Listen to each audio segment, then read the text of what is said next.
No quadro Direto ao Ponto, a participação do promotor de justiça, Dr. Sérgio Diefenbach.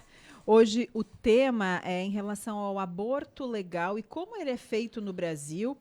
E a gente traz esse tema, né, em relação também ao caso que tem se falado bastante a partir da segunda-feira, quando veio à tona, né, essa informação, o caso da menina de 11 anos que teve aborto impedido em Santa Catarina, ela que sofreu um estupro, foi liberada ontem do abrigo onde ela estava, né?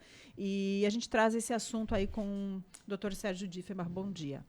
Bom dia, amigos, ouvintes da Rádio Independente.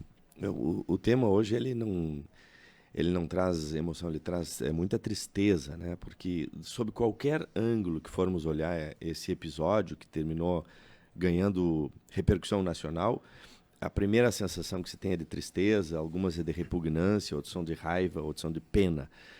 Não há nada positivo que você possa extrair dali, porque há uma sucessão de tragédias, né, desde a vida dessas pessoas até talvez a condução do próprio caso. Mas é importante nós pontuarmos alguns aspectos a respeito desse episódio, e se os ouvintes não estão lembrados, o que se tornou conhecido é uma menina de 11 anos, 11 se não me engano, 11, né? 11 ela anos. tinha 10 quando aconteceu, mas já Isso, completou 11 anos que se encontrou grávida e aí foram iniciados procedimentos para fazer o aborto e terminaram numa audiência judicial onde se estava, de certa forma, convencendo a menina e a mãe a não fazerem o aborto, né? Bom, primeiro, isso é um retrato de uma tragédia que é preciso ser relatada e pensada por nós todos, que, neste caso, se descobriu o abuso sexual por conta da gravidez. Mas esta rotina de abuso de crianças, ela é muito maior do que se pensa. E nós temos diariamente, nesse Brasil afora, e Lajeado não é diferente, crianças sofrendo abuso sexual e que não engravidam, né? E por não engravidarem, às vezes ninguém descobre que esse abuso está acontecendo, ou às vezes ele é encoberto. E esse esse fato de ser abusada sexualmente em qualquer momento da vida, mas especialmente na infância, ele traz traumas profundos que se prolongam ao longo de toda a vida daquela pessoa. E muitas vezes, a partir destes traumas, nós vamos encontrar adultos posteriores que não conseguem ser boas mães e não conseguem ser bons pais porque sofreram traumas na infância e que ninguém sequer detectou. Quando ocorre a gravidez, assim como nos casos de espancamento, quando ocorre a morte ou uma lesão grave, o sistema fica mais evidente e fácil de constatar. Mas a pergunta que você faz a respeito disso, tudo bem, engravidou. E como é que se interrompe esta gravidez? Os países têm legislações diferentes. No Brasil, a legislação prevê a possibilidade do aborto em duas ocasiões previstas em lei. Uma é quando há risco para a mãe, e a outra é quando quando ele é proveniente de estupro, que seria o caso. E ainda há uma terceira hipótese, agora vinda das decisões judiciais, que é quando há uma situação de anencefalia ou uma doença grave da criança. Então são essas três hipóteses em que se autoriza o aborto. Quando você fala em autoriza o aborto, e isso é importante que se esclareça, é apenas a lei dizendo que, nestas hipóteses, o aborto praticado não será considerado crime. É apenas isso. Tá? Então, havendo estas situações em benefício à saúde psicológica desta mãe, seja ela criança, adolescente ou adulta, a legislação não vai considerar crime o aborto praticado por um médico. Esse é um aspecto. O ponto que mais complica no caso aí é que, quando se descobriu essa gestação, já estava lá na 22ª semana de gestação. E aí traz um problema que é muito mais da medicina do que do direito, que é o momento, a conveniência e a recomendação e a forma para fazer esse aborto. E é por isso que o sistema de saúde, aparentemente naquele caso, não fez imediatamente o aborto, pediu uma autorização judicial e aconteceu aquele aspecto desastroso onde juíza e promotora, entre aspas, tentaram aguardar algumas semanas mais para que nascesse a criança e então fosse encaminhada para a adoção. Há também o episódio do acolhimento no abrigo, em que a menina vítima, que já sofreu o abuso, ela é novamente vitimizada quando ela é retirada dos braços da própria mãe que a cuidaria. Então é uma sucessão de tragédias e tristezas inomináveis neste aspecto. Resta a nós que estamos ouvindo e assistindo esses episódios redobrarmos aquilo que já viemos falando aqui no programa em outras ocasiões, a importância da observação, a importância do cuidado, a importância da atenção aos sinais, aos comportamentos, e isso acontece na escola, isso acontece no posto de saúde, isso acontece na rua. Isto é mais importante, acreditem, isto é mais importante do que propriamente a punição do culpado, que será procurado e muitas vezes nós não encontramos. Já tivemos hipótese, eu na minha história de Ministério Público, de uma menina também com 12 anos grávida e que ninguém, em momento algum, conseguiu extrair quem seria o possível abusador. E ela não morava com nenhum pai, nenhum padrasto. Às vezes é um vizinho, às vezes é um tio, às vezes é um padrinho, às vezes é um irmão. Então é muito difícil, nós temos que ter muita cautela para analisar esses casos. E não é por menos que eles tramitam no chamado segredo de justiça. O segredo de justiça são casos que não se devem dar publicidade, porque às vezes a publicidade é mais danosa do que o próprio fato.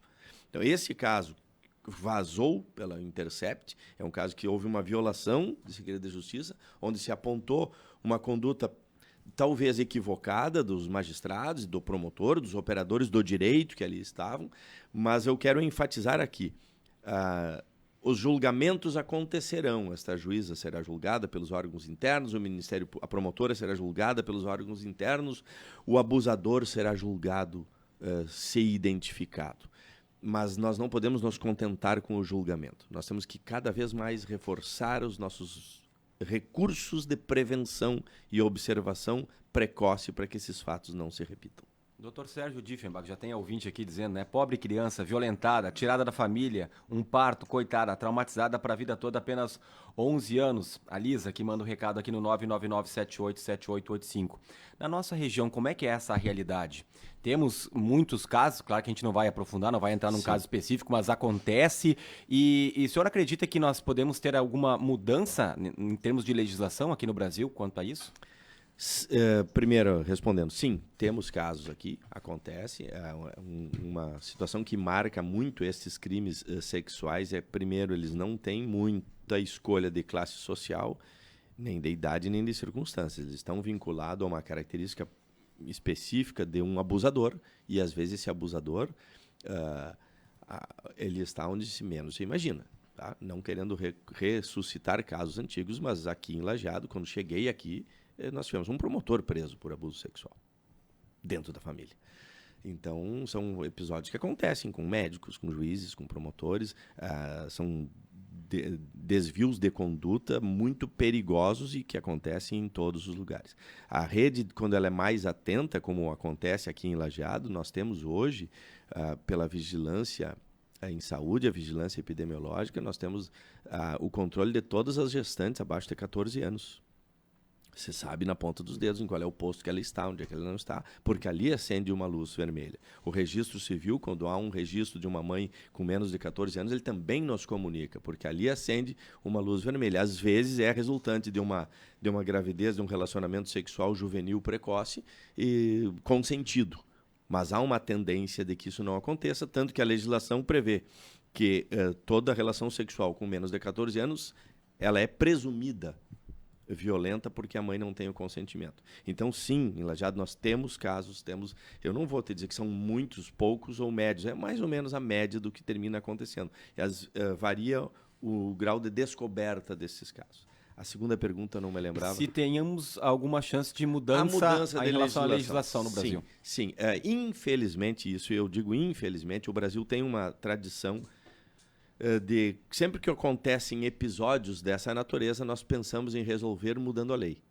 E normalmente mudando a lei, aumentando o tempo de prisão de um abusador.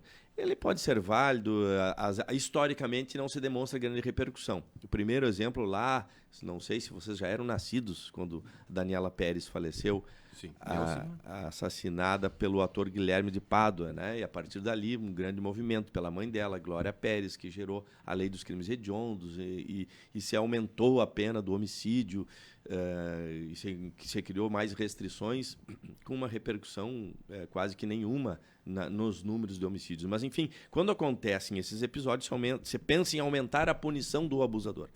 É válido, mas não é isso o que previne. Não é, infelizmente não é. O abusador ele não está pensando tanto na pena. Ele tem condutas que devem ser prevenidas e detectadas precocemente. Aí sim, afastamento da casa, afastamento do lar. E esse é um outro aspecto muito delicado que nós encontramos, às vezes, uma suspeita enorme, mas não conseguimos fazer a prova.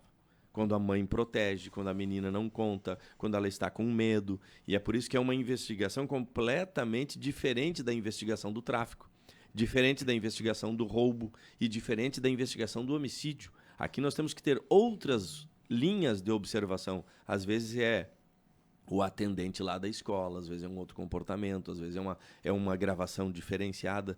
Então, a investigação desses fatos já também tem uma dificuldade própria, porque eu tenho que investigar o interior da casa das pessoas, o quarto da casa das pessoas. E isso só se abre quando as pessoas lá dentro querem abrir.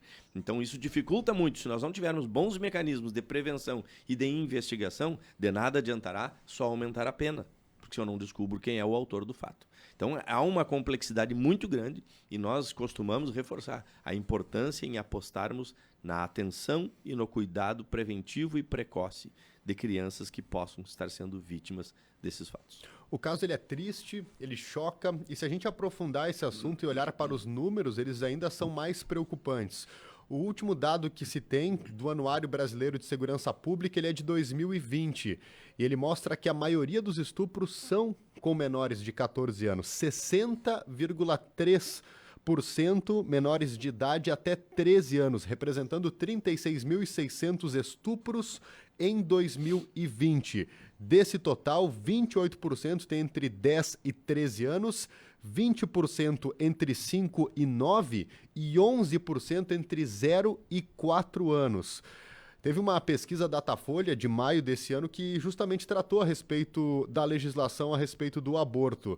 E 39% das pessoas disseram que a legislação deve continuar como está, ou seja, o aborto sendo criminalizado, com exceção dos casos de estupro, risco para a mãe e anencefalia do feto. 39% defende que se mantenha como está. 32% defende que o aborto deve ser proibido em qualquer caso. 18% o aborto deve ser permitido em mais situações. E 8% defende que o aborto deve ser permitido em qualquer situação. É incrível. São dois temas distintos que se cruzam nesta reportagem que vocês estão trazendo. Um tema é o aborto, né, que tem um debate enorme, intenso, profundo e necessário. Especialmente em ano eleitoral também. E é um ano e as ideologias estão bastante radicalizadas e esse assunto volta à tona porque tem toda uma discussão do aborto voluntário de consentimento da mãe. Hoje esse aborto ele é considerado crime.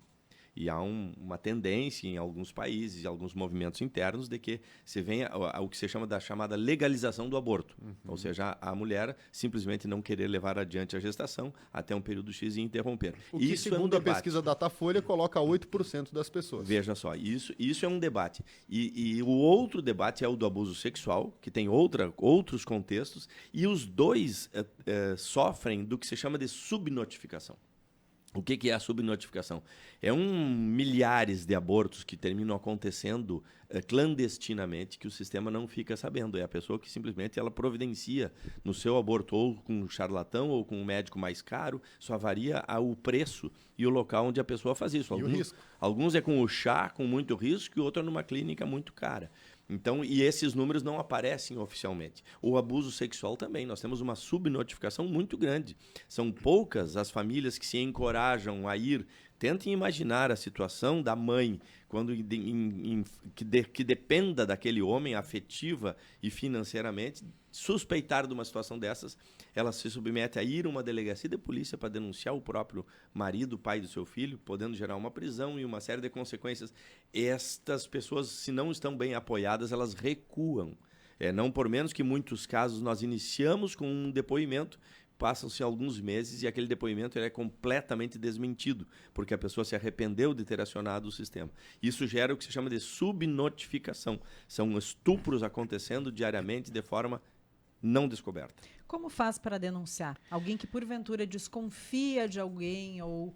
As pessoas têm muitas dúvidas, além do medo, do receio de estar denunciando, né? Mas como faz? Tem vários órgãos que hoje recebem essas denúncias. O mais básico de todos é o chamado Disque 100, né, que é um telefone gratuito no Brasil inteiro, em que as pessoas podem trazer informações para se iniciar uma observação. Ela não precisa se identificar, ela não precisa trazer provas, ela pode levantar uma suspeita do tipo, olhe em tal lugar. Isto não significa que vai se ligar uma sirene e nós vamos entrar dentro de uma casa, porque às vezes há uma denúncia falsa, uma denúncia incoerente. Isso vai despertar nos órgãos, Conselho Tutelar, ou CREAS, ou outros serviços de proteção, a observação daquele local. Esses Disque 100 caem no Ministério Público, caem também no Conselho Tutelar.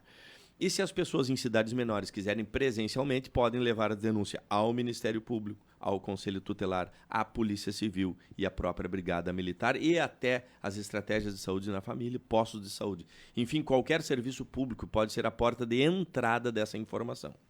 Este serviço vai fazer o encaminhamento ao órgão mais adequado para iniciar a observação, a proteção e talvez a repressão do fato acontecido. Valeu, doutor Sérgio. Bom dia para vocês. Uma ótima semana. Lembrando que a juíza, a Joana Ribeiro Zimmer, ela não está mais respondendo por esse caso, né? Ela foi transferida para a comarca de Brusque, no Vale do Itajaí, aceitou, segundo ela, uma promoção e o convite, de acordo com a magistrada, foi feito antes da repercussão do caso. Mas essa informação veio à tona ainda ontem, né? A juíza que acaba sendo transferida de comarca. Caso que aconteceu em Tijucas, aproximadamente 50 quilômetros de Florianópolis. Agora 14 para as 11, 15,3 a temperatura.